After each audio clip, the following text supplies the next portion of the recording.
بسم اللہ الرحمن الرحیم۔ بھیک۔ روبی، یہ بھی کوئی نام ہوا بھلا؟ ابھی تو لڑکا ہے، لڑکوں کے ایسے نام کون رکھتا ہے؟ میں کیا کر سکتا ہوں جناب؟ میرے والدین کو کیا سوجی تھی جو انہوں نے میرا نام روبی رکھ دیا؟ روبی اپنے بھولے انداز میں بولا۔ روبی میرے ملازم طارق خان کا لڑکا تھا۔ طارق خان نے میرے بنگلے کے پڑوس میں خالی پڑی زمین پر چھوٹی سی جھگی بنائی ہوئی تھی، جس میں وہ میرے یہاں بنگلہ بنانے سے پہلے ہی اپنے پریوار کے ساتھ رہتا تھا۔ میں جب یہاں رہنے آیا تو طارق خان کو اپنے یہاں ملازمت پر رکھ لیا۔ طارق خان اور اس کے گھر والے بڑے سیدھے سادے لوگ تھے۔ ویسے بھی غربت امیروں کو دب کے اور ڈر کے رہنا سکھا ہی دیتی ہے۔ طارق خان عمر میں مجھ سے کچھ بڑا تھا، بہت ہی اچھا، سچا، ایماندار اور محنتی انسان تھا۔ وہ اور اس کی بیوی چاہتے تھے کہ ان کے یہاں لڑکی پیدا ہو، لیکن قسمت کا کھیل دیکھیے کہ لڑکا پیدا ہو گیا۔ غریب کا دل بھی کتنا وسیع ہوتا ہے۔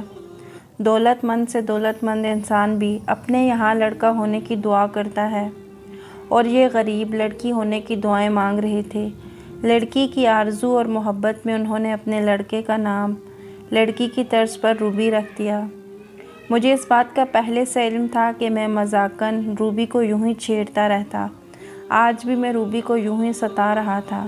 آنے دو بابا کو بازار سے، آپ کے سامنے ہی بابا سے پوچھتا ہوں کہ انہوں نے میرا نام روبی کیوں رکھا ہے۔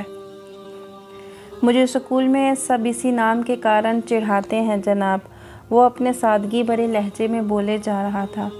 میں جانتا تھا کہ روبی شکایت کرے گا، اور طارق خان ہنسی میں بات ٹالتے ہوئے روبی سے کہے گا، تو صاحب کی باتوں میں نہ آیا کر، صاحب کو تو عادت ہے ٹٹولی کرنے کی۔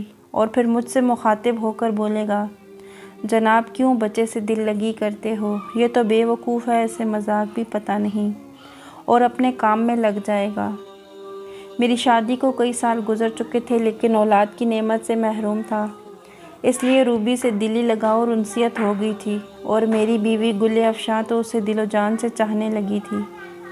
روبی اس کی زندگی بن چکا تھا۔ روبی کی چاہت میں ہم نے طارق خان اور اس کی بیوی کو اپنے بنگلے میں ہی اپنے ساتھ رہنے کے لیے بلا لیا، تاکہ روبی دن رات ہماری نظروں کے سامنے رہے۔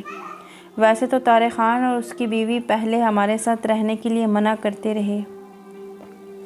وہ کہتے، جناب بچہ آپ کا ہے، آپ چاہیں تو روبی کو جب من چاہے دن میں کتنی مرتبہ اپنے گھر لے جائیں، لیکن جناب ہم لوگ وہاں آپ کے گھر آ کر رہیں، یہ ہمیں کچھ ٹھیک نہیں لگتا۔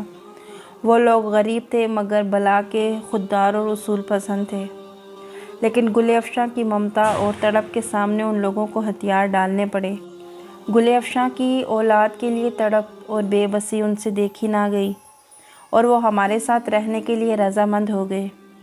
روبی بھی گل افشاں سے اتنا گھل مل گیا تھا کہ اس کے سوا کسی دوسرے کے ہاتھ سے کھانا تک نہ کھاتا تھا۔ وہ گل افشاں کو پیار سے چھوٹی ماں بلاتا تھا، اور اس کے منہ سے یہ جملہ سن کر گل افشاں کھل اٹھتی اور اس کی بلائیں لیتی، اس پر واری واری جاتی اور اسے ساتھ لپٹا کے چومنے لگتی۔ لیکن یہ سب دیکھ کر مجھے ایک انجانا سا خوف محسوس ہونے لگا تھا کہ اتنا لگاؤ، اتنی محبت ٹھیک نہیں، کیونکہ کچھ بھی ہو روبی پرایا بچہ تھا، کسی اور کی اولاد تھی۔ خدا نخواستہ کل اگر روبی جدا ہو گیا تو کیا ہوگا؟ زندگی بھر تو یہ لوگ ہمارے ساتھ نہیں رہ سکتے۔ کوئی اپنی سگی اولاد کسی کو دیکھ کر تو نہیں جاتا، خواہ کچھ بھی ہو۔ پھر وہی ہوا جس کا مجھے ڈر تھا۔ طارق خان کی بیوی کا ایک بھائی تھا جو گاؤں میں رہتا تھا، وہ پڑھ کر ولایت چلا گیا، وہاں کسی اچھی نوکری پر لگ چکا تھا۔ جس جگہ نوکری کرتا تھا اس جگہ کے مالک کی لڑکی نے اس سے شادی کر لی۔ شادی کے چند سال بعد لڑکی کے والد کا انتقال ہو گیا، اور پوری جائیداد اس لڑکی کے نام پر منتقل ہو گئی، اور طارق خان کا سالہ بہت بڑی جائیداد کا مالک بن گیا۔ اب وہ واپس آ کر اپنی بہن اور طارق خان کو اپنے ساتھ ولایت لے جانا چاہتا تھا۔ اسے اپنی بہن سے بڑی محبت تھی۔ طارق خان اور اس کی بیوی نے خوشی خوشی جب ہمیں یہ بات بتائی تو ہمارے پیروں تلے سے زمین نکل گئی۔ گل افشاں نے تو رو رو کر برا حال کر لیا تھا۔ میں اسے سمجھاتا، اسے دلاسے دیتا لیکن اللہ کی بندی کو قرار نہ آتا، بس ایک ہی بات کی رٹ لگائے رہتی، روبی کو روک لے خدا کے واسطے، میں اس کے بغیر نہیں رہ سکتی، میرا بچہ، میرا روبی۔ طارق خان اور اس کی بیوی جانے کی تیاریوں میں مصروف تھے۔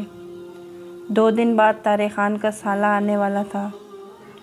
ان لوگوں کو پاسپورٹ بنوا کر انہیں اپنے ساتھ لے جاتا۔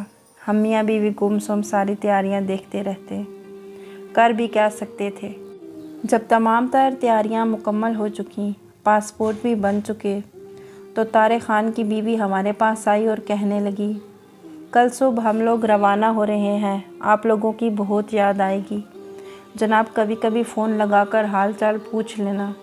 اس کی آنکھوں میں آنسو آ گئے، وہ آنسو پوچھتے ہوئے اپنے تھیلے سے کچھ کاغذات نکالتے ہوئے بولی، یہ دیکھ لے جناب، یہ سب کاغذات صحیح ہیں نا؟ میں کاغذات اپنے ہاتھوں میں لے کر چیک کرنے لگا، ارے اس میں تو روبی کا پاسپورٹ نہیں ہے، کہاں رکھ دیا؟ اس میں روبی کا پاسپورٹ کیوں ہوگا جناب؟ روبی تھوڑا ہی میں ہمارے ساتھ جا رہا ہے، وہ آپ کا بچہ ہے جناب۔ طارق خان کی بیوی گل افشاں کے سر پر محبت سے ہاتھ پھیرتی ہوئی بولی اور روتے ہوئے وہاں سے چلی گئی، اور ہم میاں بیوی سوچتے رہ گئے کہ غریب کا دل کتنا بڑا ہوتا ہے کہ وہ اپنی خوشیاں تک بھیک میں بانٹ کر چلے جاتے ہیں۔ ویڈیو پسند آئی ہو تو لائک کیجیے گا اور چینل کو سبسکرائب کیجیے گا مزید ایسی اچھی ویڈیوز کے لیے۔ جزاکم اللہ خیرا کثیرا۔